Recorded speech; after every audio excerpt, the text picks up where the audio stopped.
So, guys, this is the second to last panel of the evening, which is probably going to be pretty much a continuation of the last panel, but it's going to be advice from game designers and people in the industry, Lenny and Kevin in particular, on what you need to have included in your elevator speech. So, gentlemen, if you could start us off with just a brief definition of an elevator speech, and then hit the points on what you think should be in it, and I'm going to let you guys roll with it.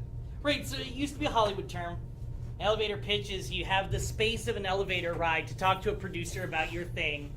What is it that you say? It is commonly given as in Hollywood. The Hollywood sort of format, classic format is it's a thing you've already heard of with a modifier. So the elevator pitch for the movie Titanic is Romeo and Juliet on a boat, right? And so on and so forth. Yeah. Spinning off of that. So, for instance, my best known game, DuckDuckGo, is Robo Rally. You can play in 45 minutes or less. Right. That's the entire pitch. A publisher either wants that or they don't. Right. We did a strategy game at John Wick Presents called War of the Cross. May rest in peace. And I pitched. That's a long title. I was pitching it to people. No, it's called War of the Cross. But the pitch was it's a streamlined version of diplomacy that will not result in any divorces. Right?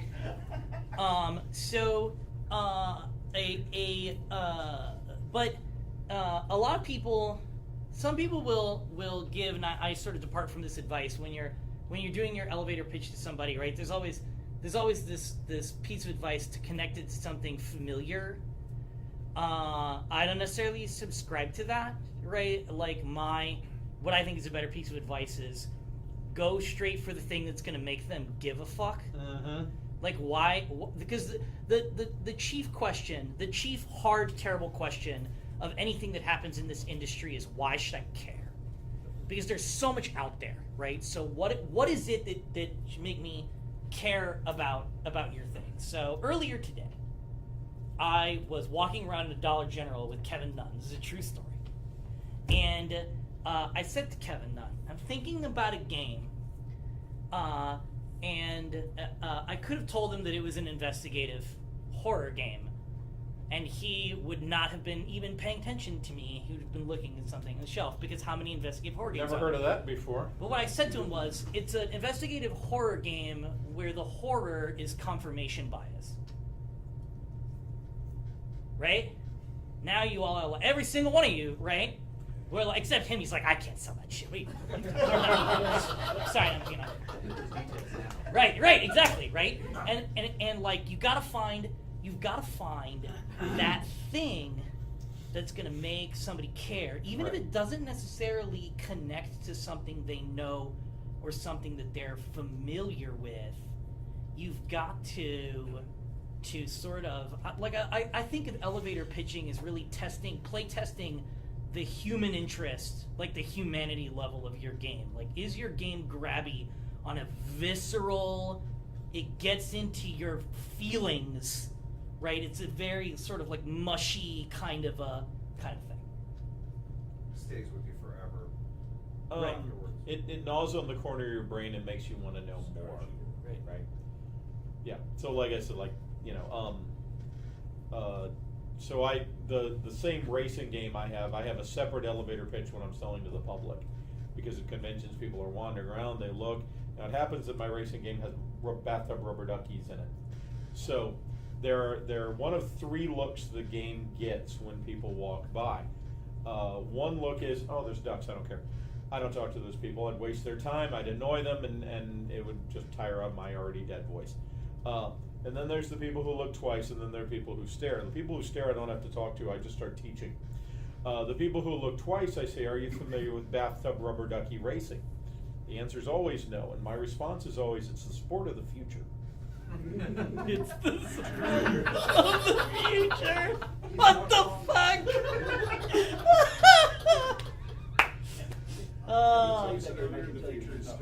Yes. Now, right. Now I've got you.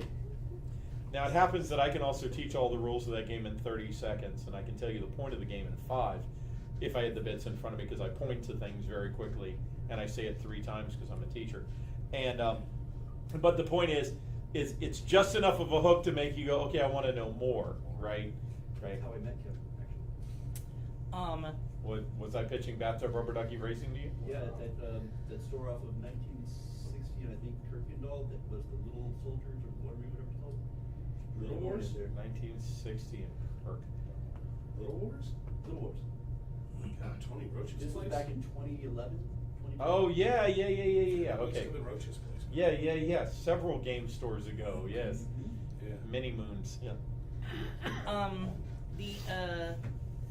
The elevator pitch has a utility beyond just using it to attract the attention of jaded game industry professionals. It is also a litmus test for you, because if you cannot succinctly pitch your game, especially if you are in the design stage of your game, it is highly likely that you are not have not yet fully arrived at what that game's about, what that game wants to be. It is a way also for you to test your own focus for your design. So even if you do not intend to use this as part of your networking strategy, and there are some reasons why you might not, that I'll get into in approximately 5.5 minutes, is that it can be as much for you as it is for other people. You know, what's my game about? Well, my game is, well, it's kind of like this system, right? Like you're like, I'm gonna work on that. So sharpening your pitch can serve not only the purpose of telling you where you're at with a design, but also providing focus. It can work both ways, right? Either you've hit certain milestones in your design and you're like, okay, now I can pitch it, or you can pitch it to yourself and that gives you a very strong vision for what you want it to be. At Protospiel Houston, the playtesting convention I was talking about, one of the things we do is on Saturday at noon, we put people together in teams. They form their own teams. They have 1 hour to design a game, 60 minutes on the dot. At the end of that time, each team gets 2 minutes to explain their game to everybody else, and then they vote. Most people think the important part is that hour to design the game. They are all wrong, I just don't tell them. The most important thing that happens is those 2 minutes, when you learn how to explain what your game is about, and I've got a stopwatch on you on that too. Because 2 minutes is a nice amount of time to get out of an industry professional at a con. And they're generous when they give you 2 minutes, right? And like Lenny was saying, if you can't articulate what your game is about in 2 minutes, it's because you don't know what your game's about either, right? And so this forces people to really think about, what are they going to say? What is this about? What am I trying to show in the design? What's the core experience? Why do people want to play this game? You know. Right, and lest we like, I don't want to mislead you by suggesting that this is an easy process or not without its drawbacks. It is the process of creating an elevator pitch is a craft in the following ways, right? Like, there's a number of drawbacks that can emerge. So I gave an example of a pitch earlier that is War of the Cross is a streamlined version of diplomacy wherein no one will get divorced. My marketing and sales director at that time, a wise individual named Melissa Lewis Gentry, hated that elevator pitch because it name drops specifically diplomacy as a board game. The reason why that's a drawback is because the people who play diplomacy like diplomacy just the fucking way it is. And the people who don't like diplomacy don't want to be reminded of its existence. So it's like chess. It's a gamer litmus test. Right. So, like, I actually was using that pitch and was trying to figure out why it was not garnering me anything but the, like, there's always the chuckle, right? It lands like a bad sitcom one-liner. But then people didn't really like follow up with the thing, and I was like, what's going on? And she was the one who schooled me on the fact that choice of words was actually a fairly careless one. I hadn't crafted it enough. I hadn't considered it enough. So the process of developing an elevator pitch can bring out sort of some connotative subtleties in what you're doing that make it deceptively difficult to do. So it's not easy, right? Like, I don't want to leave you with the impression of like you're thinking, well, I can condense a game concept into a sentence, right? But is that the sentence, right, that you want? And that's a question that is maybe it can be a little bit harder to answer, right? Right. Definitely. Yeah. Well. I guess the thing I get about being able to say that my game is Robo Rally, which you can play in 45 minutes or less, is Robo Rally is less polarizing. Right. Yeah. Right. And even still, I've probably turned some people off by saying that. I probably find better ways to say it. Right. That's all right. I'll just keep going with Sport of the Future. And I'll Sport of the Future. Everything I design from now on. It'll be the Sport of the Future. Yeah. Or you could just use one elevator pitch for the rest of your careers. The Roger Corman of game design. Game That's design. me, baby. Carnosaur 7 the game. All right. The button works, press the button. Yeah. One of the issues you might fall into too with that is telling everybody what it isn't rather than what it is. Oh, Oh, yeah. yeah. So right. Oh, Yeah. great. Yeah, Jason, no isms. Jason, No great. isms. Yes. Don't Yes. tell people what it isn't. Right. Please. Positive language only. Do not do comparisons to other games. Like that's the other. So the other reason why the diplomacy pitch Without divorce. Yes. without divorce, whatever, kind of can fail is because it is a comparison of my game to diplomacy that paints diplomacy in a negative light. So it will only draw in an audience that is attracted to shit talking. Yeah. Right? And so, like, that is probably not something that you want to do for the long-term health of the thing. She reamed me out. I mean, it's pretty bad. She was right. I mean, she's Closed doors when you want. right. No, on the floor. What if the game is about shit talking? Well, you have to then figure out a way to frame that in a way that it seems like a healthy, fun time, with a Cards group. Against Humanity, the rosy version. Right. Well, but isn't Cards Against Humanity just dirty apples to apples? Right. Dirty apples to apples. Right. It's Cards Against Humanity. Yeah.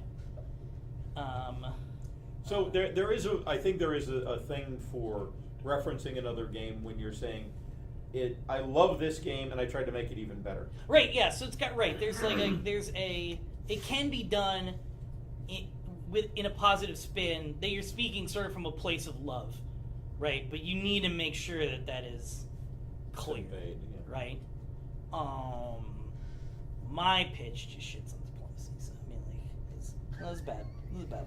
But the reason why I brought up that one is because it's a negative example, and you all laughed at first. But now we're getting into it, and you're like, oh, Lenny's dissecting the joke, and the frog is mad, right? Well, this is a panel about how the sausage is made. Right, yeah. And nobody wants to see that. So, out of curiosity, what was the corrected line, or was there ever one? What was the pitch that she eventually started using? It referenced the Game of Thrones board game, and then it had a cool feature of the game. Like one of the features of War of the Cross is that every country in War of the Cross has an awesome way to break the rules. So it's like the Game of Thrones board game, except with exception-based rules, and everybody gets a chance to break the rules in a cool way. And that is like a more sort of positive-facing, because folks know the Game of Thrones board games. They know the design DNA, right? And then, one cool feature of like, everybody likes breaking the rules, right? So, it's one cool way to break the rules. I know that was one of the ones that we used. We actually developed 2 or 3 of them, depending on who we were talking to. There was a very tiny audience that I still use the diplomacy pitch on,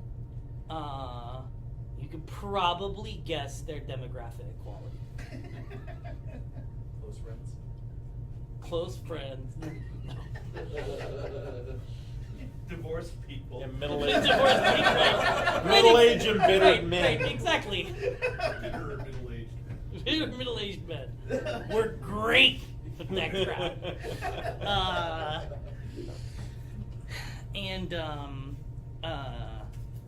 Have you ever had to Adam? You ever had to pitch a thing? Not elevator pitch, but more like adventure pitches and Yeah. just material period to publishers. Right? Yeah. What's that like? What is it like? What is it like trying to get Paizo to sign off on an adventure idea? Well, What's one of it? the things- Especially Mona, who every time I've walked up to Mona and even I've gotten the words, I had this thought out of my mouth. It's already like, We get people coming up and telling us what we should do all the time. right. In case but- he's watching this video, it says this is like I'm trolling Aaron. I love Aaron. Aaron's awesome. No, but related to some of this, and whenever we were kind of talking about this panel a little bit earlier, and one of the things I thought about is our adventure paths. Whenever whoever's leading the adventure path, like with the idea and all of the outline and all of that, one of the things that we challenge each other to do is to say, this is the campaign where, and then you start the sentence with that, and then you've got to end the sentence with what it is. Like, Right. In a world where where you end up running a thieves guild, or this is the one, this All is across the the horror campaign movies where, or one after the other. right. And so that's kind of one of the things, like when we do have our meetings about, trying to pitch our idea for the next adventure path, that's one of the things we start with, and then if someone bites, Right. then you spill the rest of the idea out. Right. That actually falls along with the same thing with GMs trying to submit games to conventions. You want people to read your essential elevator pitch about what game you're running so that they're actually interested to play it. I can tell you, though, I've learned, I have direct data on this now. The key words to put in the title of your game is play with the designer. Even if it's not true, just put it in there. I haven't gone that far yet, but I can tell you that I submitted extremely similar events, and one of them was something I wrote, and one of them was something I hadn't wrote. I was running both. One filled to overflowing, the other one was half empty. I tried to move people over, and the only difference was that one of them I wrote play with the designer. So there you go. That's the key. Only run games you design. There you go. That's actually exactly what I'm saying. Run stuff you wrote. But yeah, it's basically it's sort of this running theme.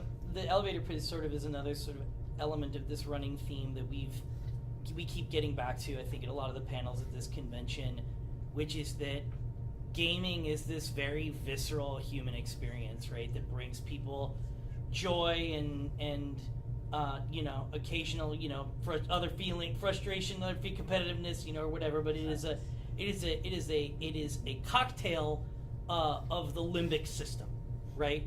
And to the degree to which you can reach that part of somebody, like in other words, nobody gives a fuck about like the cool monster that you made, unless it's really cool, like rocket flares or something like that. Does that flame Glorantha ducks. Glorantha ducks, that's it. Duck Glorantha, that's it. That's the. I'm writing the game. Greg, are you listening, Greg? We're out here. It's really late, folks. We got something right. But like nobody cares at the end of the day, right? About Your die mechanic. your die mechanic, this cool thing you've designed, right? Yada yada yada, right? Everybody wants to know what is the emotional experience that you're going to leave them with. That is the thing that you've got to, right? Like that technique that you were just talking about, Adam, right? Is really about creating a memory before it's happened, right? It's about basically anchoring a memory elsewhere in linear time from the moment they come out of your mouth, right? You're setting expectations. you're Right. setting trust. This is the campaign where is a wonderful hook. Right. Yeah, that's fantastic. And so that is the That's the thing to show. Even if you have done other clever work, that's not the thing you show in that moment. Right. Yeah, those things emerge through play. Thank God. Yes, please. Question about elevator elevator pitch. I was under the impression that conventions, if you host a game, whether it's your system or like Pathfinder or whatever, I was under the impression, correct me if I'm wrong, I think I'm wrong now, that you guys conventions would take just about anybody. No? There's a weed out process in that as Oh, well? yeah. Okay, so that means, Jason, would you like to sit up front with the microphone for this one? no.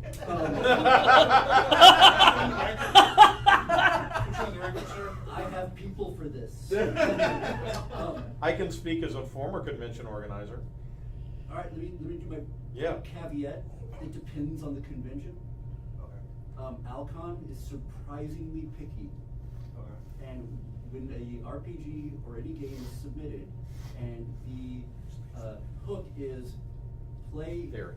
a character in this game that is a fighter, make your own character otherwise. We're going to send it back to you and say, please tell the players what they can expect in the game. Not the mechanics, not the name of the game system, we don't care about that. That's included in other parts, but in your title and your Blurb. subject line, we want to know what is the story you're going to tell in these upcoming 4 hours to these players. And we'll be okay with that. But if you're just telling us it's, you're going to play D&D 5e, you guys can make your own characters or we have pre-fills. Right. That's not going to pass muster. Right. Right. Other conventions are like, hey, somebody submitted a game, woo! Yep. Or Now, for at the- Comic Palooza. Their gaming track's I- dead.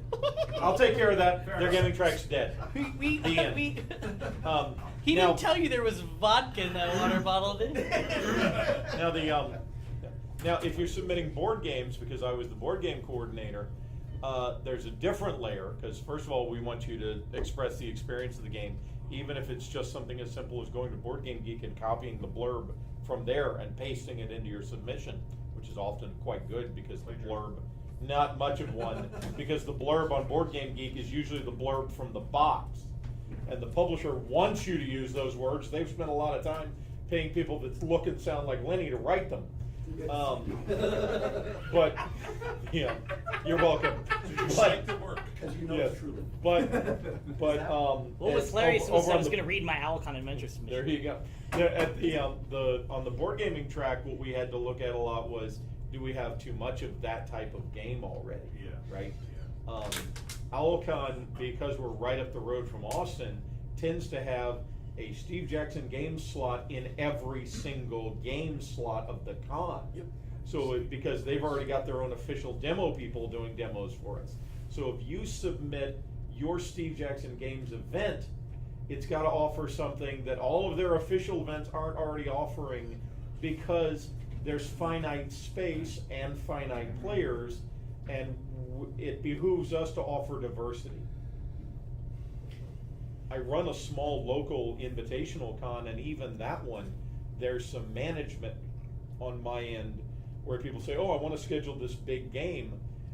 And I say, well, come talk to me first, because you don't know what other big game is happening, and nobody will sit down for your big 12-hour game if they've already committed to this other 12-hour game. But if you talk to me in advance, I can make sure your 12-hour game's on Friday because theirs is on Saturday, you see.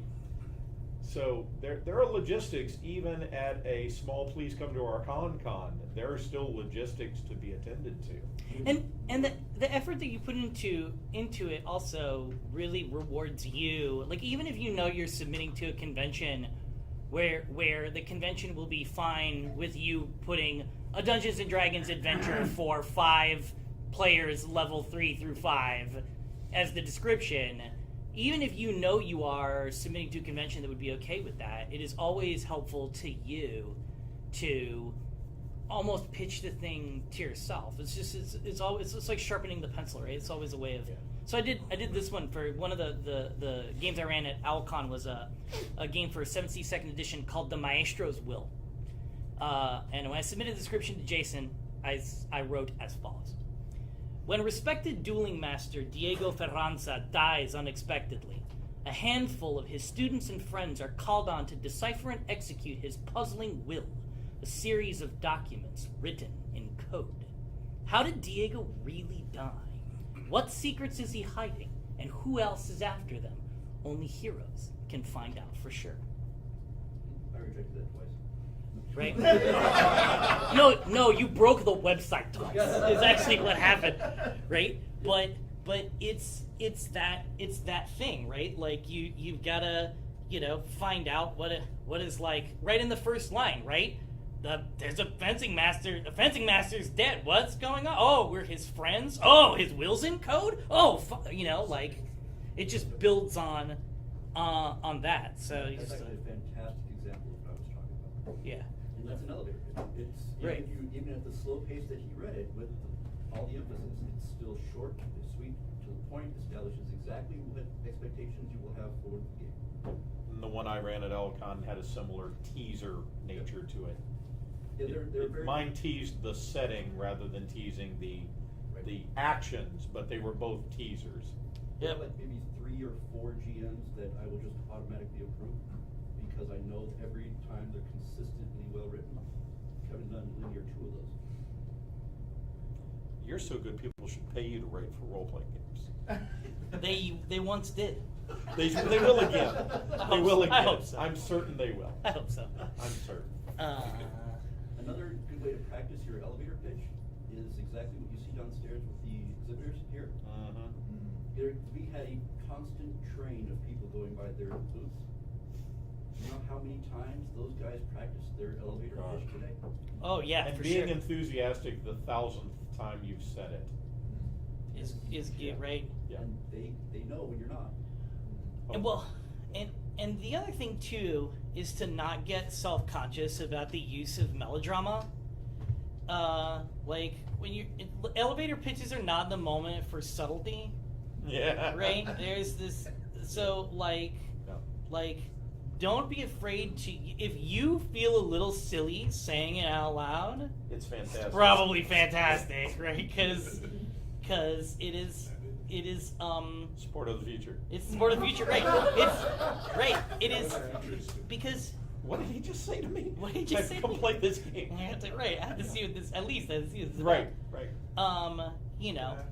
right. Because we all speak the language of television and film marketing, right? It's been ingrained into us through generations and generations of exposure. So even if it comes out of your mouth sounding a little ridiculous, you will connect with something genuine in the other person, right?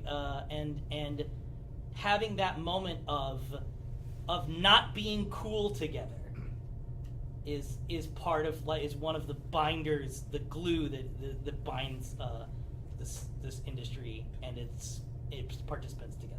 Surprisingly strong one at that. Yes. Indeed. In that case, I should be one of the most popular people around. You are. You're a little called police.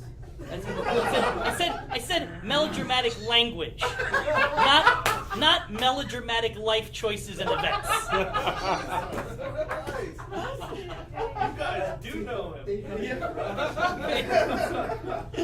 This is what cons are like late at the con. Oh, yeah. Those of you watching at home. We need to get the 4 of you a medal. Like why are you still here listening to this crap?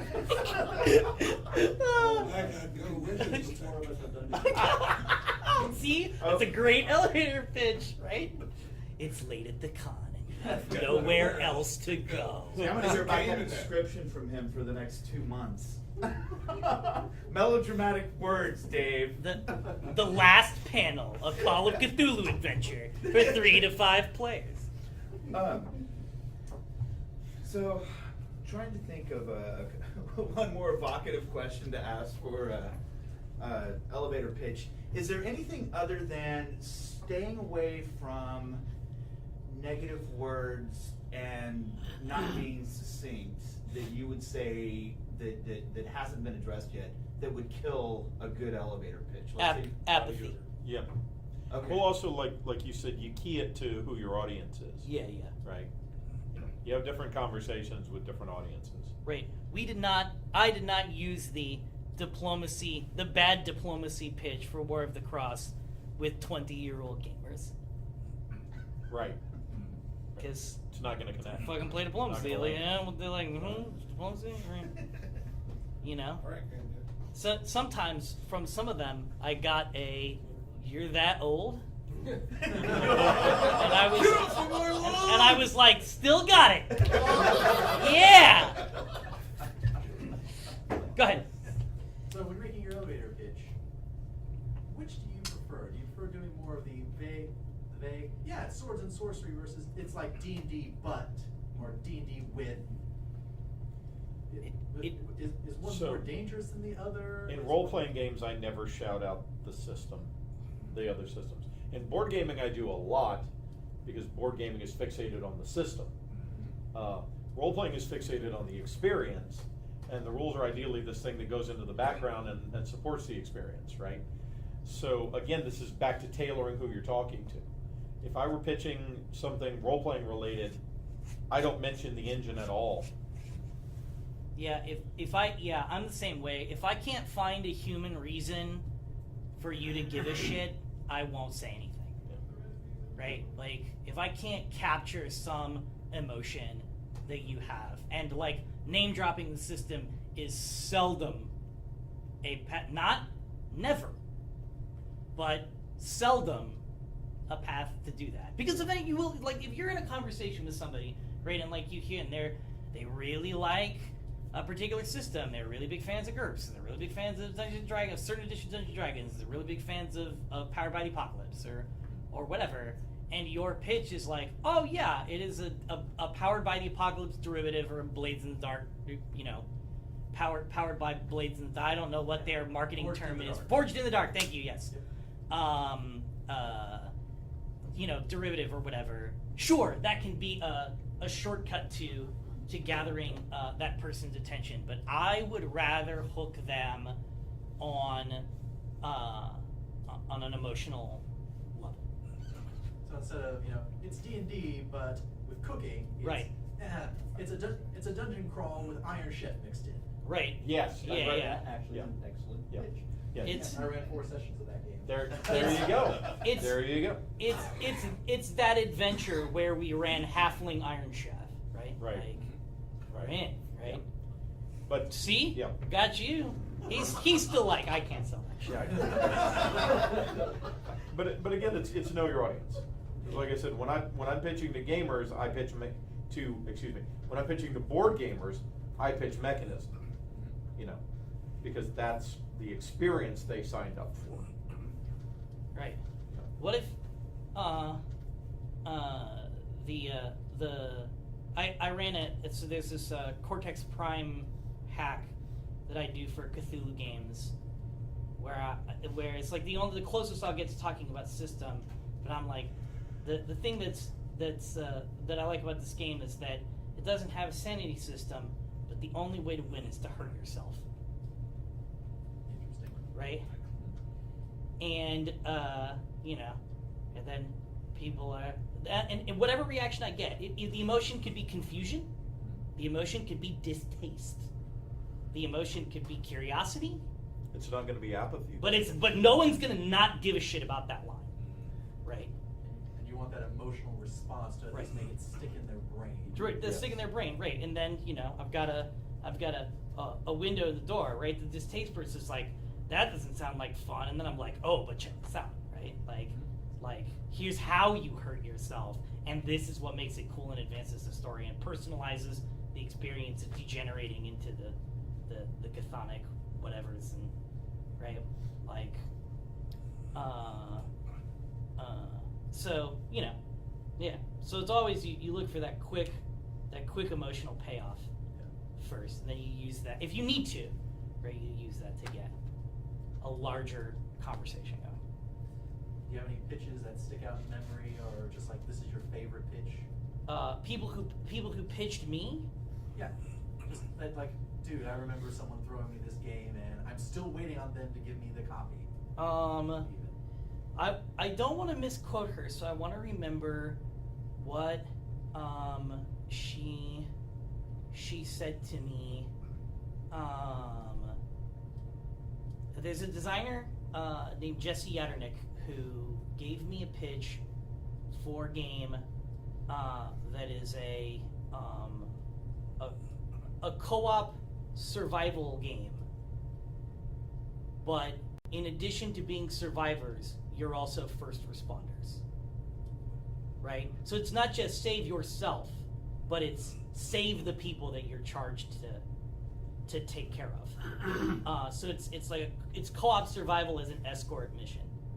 Right? That was real strong for me, right? And it's a quarantine zone. You're in a quarantine zone. Quarantine Heroes is the name of the game, right? So she's like, yeah, Quarantine Heroes. It's a co-op survival game, but you're also first responders and have people under your care. So you have to keep them alive and you have to keep yourself alive. If you fail at either, you're done. And I was like, legit, right? I'm cool to see that. And it was like a deck, sort of a press your luck kind of a deck. Yeah, it's fucking cool. Jesse, if you're out there, please ship me a copy again. Also, if you're hiring. Just one. How effective is that elevator pitch, I wonder? What are you? Well, Always be I'll applying. let you know in 3 months. They always be applying. Yes. Do you have any, Kevin? That stick out to you? Well, actually, I want to figure out the puzzle of the damn my dead friend's will, right? Oh yeah, the butler now- did it. Right. Son of a bitch. You cannot take people anywhere. So, people pitch to me so seldom, but I do remember the first time I was on the receiving end of a design a game in an hour contest. One of the other teams said their game is about cleaning up wildlife after an oil spill, and it's a co-op game, and you have a finite number of moves. And I thought, yeah, okay, I want to play that game, because it had all the narrative hooks for me, and I could see what they would feel like in a mechanism, right? So that one caught my ear, and as I recall, that one was the one once I saw the full game, that was the one I voted for best designed in an hour game. There were some other things to it, but that was their first immediate pitch, That was their opening salvo, and it definitely got my attention. You can see how simple that is. It's Yeah. just a one-liner. Yep. Right. Yeah. One compound sentence, and I was ready to sit down and learn the whole game. And there's your trick. Condense Right. the entire gaming experience Right. down to 1 sentence. Yes. I failed at that miserably with my own games. I could never stop. I did everything that was bad about it. I said, this is what it isn't, never what it was. I Yeah. could never condense it down to less than maybe a 15, 20, 30-minute speech. Just never could get that enough. I mean, I did once. I got a lot of cocktails out of this speech, so if it makes you feel any better. I mean, some good. I did once sell Are a you even game gonna by publish this slamming shit? another I'm game, but they were sorry. both by me. I think, Lenny, you made this R-rated like 4 fuck bombs ago. No, So sorry. I think I Sorry. don't know that this one's going up on the Oh, site. Just beep it out. YouTube demonetization. No, I can. Yeah. Yeah. Put like that yawn cat, like Ass Bandit, the role-playing game. There you go. There's my entire pitch. Wait till you see the dice. And now Fable rears its ugly head. No, No, why? Why? Bring that up. What rears its ugly head? no, No. no. It The shall game that it will shall no not longer be be named. named. Oh, that was such an awesome. We have found the line. Thanks, Jason. Can we just run And my against work it? here is done. Yes. I didn't catch it. I'm going to play back the video later to find out what they won't talk about. Wise. If you play it backwards. Time. I guess something else, just as someone who has games, like people come up, I want to run such a game. Okay, what do you want to run? Be proud of what you're wanting to run. Don't be like, well, you know, I don't know if anyone will play. Like, no. Yeah. You got me a game idea. No. Tell me how excited you are to run this game where you're all playing cats taking care of your owners. Yeah. Well, we've already talked about the importance of hyperbole, right? Yeah. Yeah, So but- be exuberant. Don't be not exuberant. Yeah, but also internally, just be proud of your child. Sure. Yes. Good words. And a good tactic too. I mean, like this might sound ridiculous, but we're getting deep in the weeds here, so why not? But like practicing the formal structure of rhetoric is actually a very good like when you talk about rhythms in speech, like iambic pentameter and all that stuff, like Shakespearean verse, and like the effect of triplets in speech, right? It's not the first thing that you say, it's not the second thing, it's the third thing that they hang on to, right? Like those sorts of inflections and that kind of thing. Practicing that kind of stuff can help you in that situation, right? Like a lot of it, because it is oratory, right? You're giving it verbally. I couldn't just read that description to you off the page, right? I had to give the word code 3 fucking syllables, right? Because I'm like, it's code, motherfuckers, right? and like, you know, it is, right? And it seems ridiculous, but like people respond very viscerally to those kinds of things, right? All of it is timing, right? The reason why it's the sport of the future is such a great pitch is because it ends so quickly, right? You're expecting the rest of the sentence. He's like, it's the sport of the future, right? And you laughed again, right? Like you already heard this, you know, 20 minutes ago or whatever, right? Well, I've used it 3 times now. So, Right. yeah. See, right. So, Yeah. so that's a part of it that we maybe didn't talk about in as much detail, but it's a lot of it is about the delivery, and to the degree to which you're comfortable studying that and practicing the rhythms of what you say is also a very effective technique. Yeah. Yeah, rehearsal is there's a payoff. Right. Well, we're all role players. Right. It can be literally. You'd be amazed how many role players are shy. Right. You're a DM and you're calling yourself shy. Well, there's somebody Right. else there. Right. Right. No. Right. And no pressure. But this game is for real. So- You mean if I die in the game, I die in real life? Whoa. Your mind makes it real. We just up the stakes a little here. That's the Gordian role-playing game. I know kung fu. Whoa. Your kung fu is no good in my village. All right, there you go. Cool. So, all right, guys. There is 2 minutes, but unless anybody has any questions, I think we can save. Go Yeah. ahead. Maybe a goofy question, but what's your favorite coping mechanism, or most effective coping mechanism for rejection? For How do you rejection? personally Vodka. feel or Oh. talk to yourself about rejection, so it doesn't stop you. A drink. So I think mine's more productive than yours. When I'm play testing, the 2 things I never ever want to hear, they're useless to me, are I loved it and I hated it. They're worthless. They have no meaning. They have no content. So when somebody says they hated something of mine, that's the beginning of a conversation. Because what I've actually done is I've identified an opportunity to improve. Yeah. In fact, I was talking to a friend of mine once, and she said, I missed playtesting, how'd it go?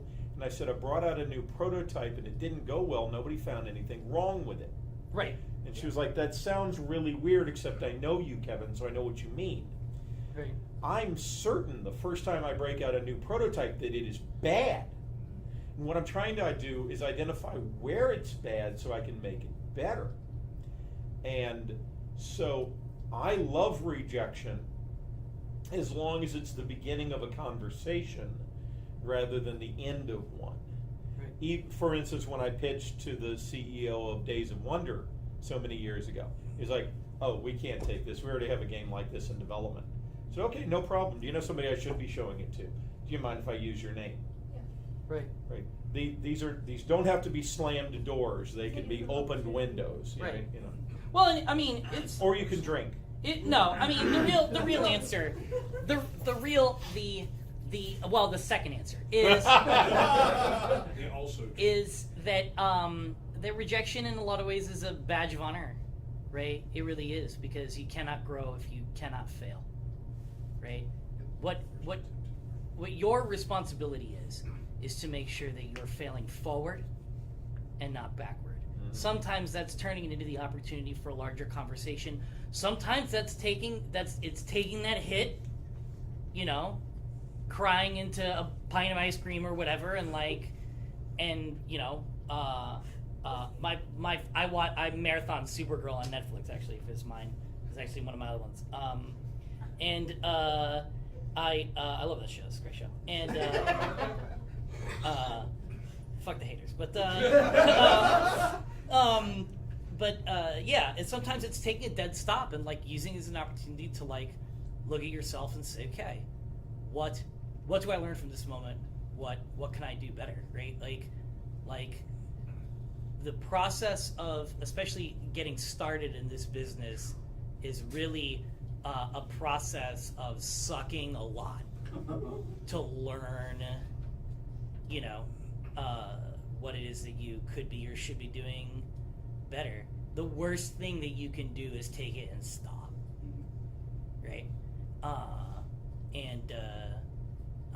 And that was, and a lot of designers will tell you that. I had this moderately touching story. I met Mike Pondsmith, the creator of Cyberpunk 2020.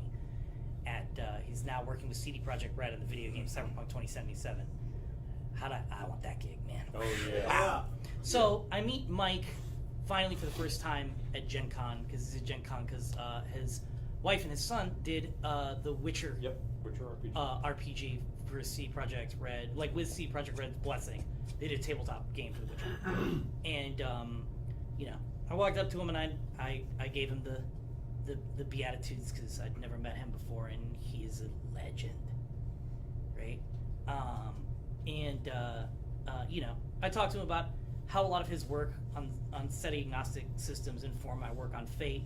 He was like, holy shit, you're the Fate guy, and I have all this Fate stuff, yada yada yada. And I'm like, well, you know, you were here first doing it, so I owe you a debt of gratitude. And he says to me, great, I have a way for you to repay that debt of gratitude if you're up for it. And I was like, okay. And he said, never stop. Right? Yeah. So, I mean, that's the thing. Never stop. Take your rejection, do whatever you've got to do with it, and then move forward. Right? Yeah.